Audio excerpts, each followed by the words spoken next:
on Thursday night. The vast Category 4 storm has left a trail of devastation as it barrels its way through the Caribbean. On one island, Union, 90% of homes have been destroyed or damaged. Our Central America correspondent Will Grant has this report. Having ripped off roofs and tossed aside homes as it tore through the Caribbean, Hurricane Beryl has now hit Jamaica. For days, the island's government has said that the storm's destructive force was not to be underestimated. The Beryl would lash the country with high sustained winds, strong gusts and heavy rain. They also warned of life-threatening storm surges too. And even within the first hours of the storm making landfall, streets in the capital, Kingston, began to flood, damaging homes and businesses. An evacuation order for low-lying areas was put into place, and the Prime Minister stressed that residents of at-risk communities should move to safer districts. We urge all Jamaicans to comply with notices to evacuate if and when they are issued. However, even without the issuance of notice, if you live in a low-lying area and an area is historically prone to flooding and landslide, or if you live on the banks of a river or a gully, I implore you to evacuate to a shelter or to safer ground. The coming hours will reveal just how much damage Beryl has wrought in Jamaica, but other islands show the devastation it can cause. In Carriacou, off the coast of Grenada, entire communities have been left homeless, with buildings destroyed or rendered uninhabitable. In St. Vincent and the Grenadines, Union Island was among the worst affected places in the Caribbean, receiving the full brunt of Beryl's power. Beryl is an unprecedented storm. None have formed as quickly or have intensified as fast in Atlantic hurricane history. And satellite pictures show it's not done yet. As the storm leaves Jamaica's territory, it will move towards the Mexican mainland. The tourist resort of Cancun is directly in its path. Just as people in Grenada, in St. Vincent and the Grenadines and in Jamaica had prayed for the best as Beryl drew near, now Mexicans are crossing their fingers in the hope that this extraordinarily powerful storm begins to weaken before it reaches their communities too. Will Grant, BBC News, Mexico. Well, let's go live to Jamaica now. We can talk to Curtis Kitchen, who is there on holiday with his family. Curtis, welcome to BBC News. Whereabouts are you? We are at the Hilton Rose Hall, just about 20 minutes or so east of Montego. And what's happening at the moment? Well, now, thankfully, it sounds like things have quieted down. Just stuck my head outside a few minutes ago, and it looked like we're down to just a breeze and maybe a couple of showers left, certainly with the worst behind us at this point. So you're in a holiday resort with your wife and children. I mean, what were you told by the people running the resort to do? They just say hunker down? Essentially, yes. The communication has been fantastic for us since we got here. They've gone door to door or left written notices with each room or put up signage around the resort, basically saying which services would be in effect, which maybe had been delayed until the storm was over, to respect all or any or all curfews, which activities would not be allowed, including going outside until the all clear was given. So they've been very forthright, very transparent, and I feel like they've done a very nice job communicating with everyone here on the resort. And have you all been okay or worried? Your two children, are they all right? They've been fine.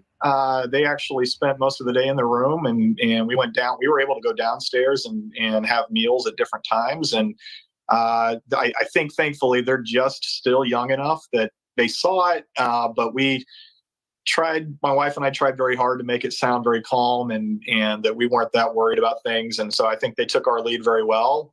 They were fine. But yeah, it sounded scary there for a little while, especially after about 4 o'clock our time until about 7 or 7:30 or 8. There definitely was a low roar with the wind there for a little while, but just where we were on the resort, I think the way the wind was blowing, we happened to luck out in terms of feeling the effects, even if it looked and sounded pretty scary there for a little while. And just quickly, Curtis, when are you expected to head home? Of course, the airport is closed currently. Your thoughts on how you might get home?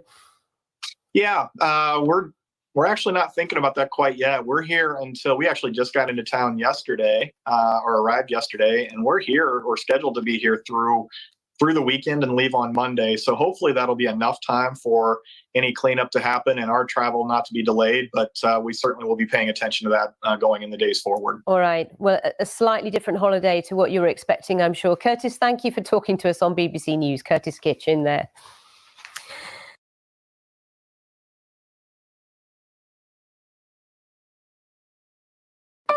Breaking tonight, Hurricane Beryl lashes Jamaica and sets its sights on Mexico. It has been very bad. I mean, very, very bad. A life-threatening storm pummels the Caribbean. The damage, devastation, and the threat still unfolding. Joe Biden pushes back against multiple reports he's considering bowing out of the race. It is absolutely false. That's coming directly from him. And a new warning about toddlers, tantrums, and tablets. Screens used as a calming strategy becomes a vicious cycle. Why soothing with screen time could have lasting effects. From CBC News, this is The National with Asha Tomlinson. Thanks for joining us. Adrian is away. We begin tonight with Hurricane Beryl and its destructive path through the Caribbean. In Jamaica, people are sheltering in place as dangerous winds and violent waves lash the island.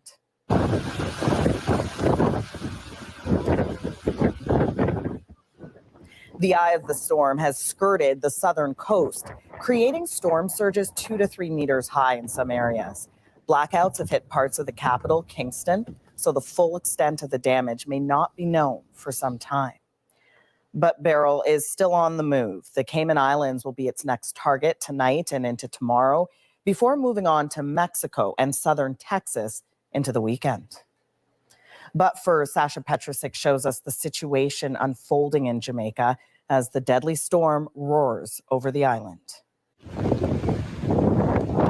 With winds pushing more than 200 kilometers per hour, pounding rain and surging seas, Hurricane Beryl bore down on Jamaica.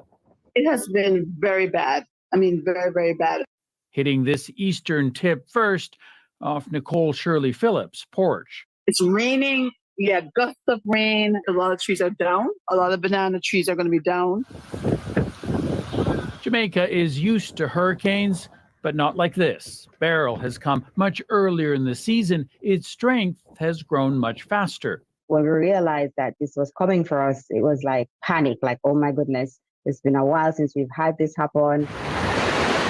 The storm has already left a trail of havoc and death in the eastern Caribbean, damaging or destroying 90% of the houses on Union Island near Grenada.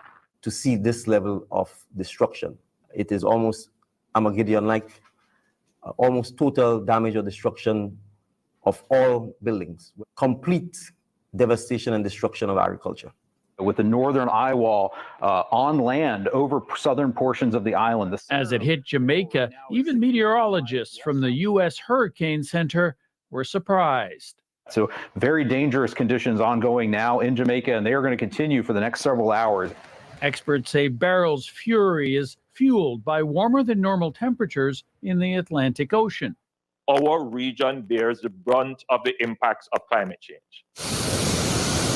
Indeed, many more hurricanes are expected in the Atlantic. Instead of the usual 7 per year, meteorologists say as many as 12 may follow in the coming months. Sasha Petrusik, CBC News, Toronto. This storm is still hammering the southern coast of the island tonight, and there are now new reports of damage. I spoke earlier to journalist Ricardo Brooks, who is hosting a call-in radio show from Kingston. Ricardo, you're on the air tonight. What are you hearing from your listeners about the extent of the damage? Right. So it really matters where they are in the island. Those who are in the eastern sections of the island, Portland, St. Thomas, they took a battering this morning. There were significant storm surges.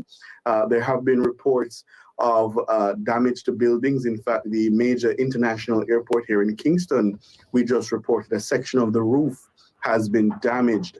The transport minister indicating that a plan will need to be put in place to ensure that the airport can open for passengers seamlessly. Obviously, the system would have come at us from the southeast. And so those parishes took the brunt of the battering this morning. Right. And in your experience, how does this compare to other hurricanes?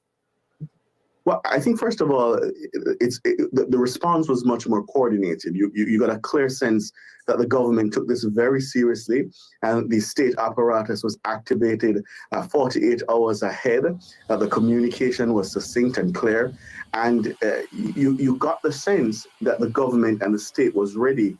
Unfortunately, like in past hurricanes, our citizens, some of them in the danger zones, in the low-lying flood-prone areas, didn't take the warning seriously. And so this morning, we had the uncomfortable situation of elected representatives literally going into these communities and pleading and begging people to leave.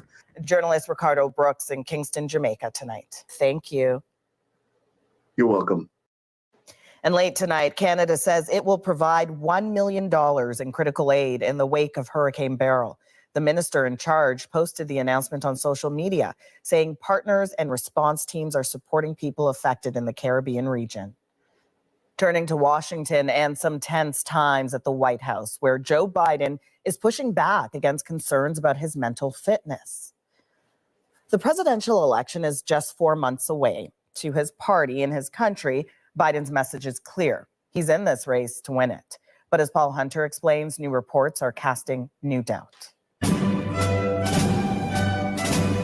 Questions now follow Joe Biden with every step. Is he unfit to be president? Too old, too feeble for the job, even now, let alone for another 4 years? At this White House ceremony, he seemed fine. Ordinary Americans who showed extraordinary courage. But those worries grow louder. We are laying out and explaining exactly what happened. For the second straight day, Press Secretary Karine Jean-Pierre facing pointed questions on the president's mental acuity and his political future.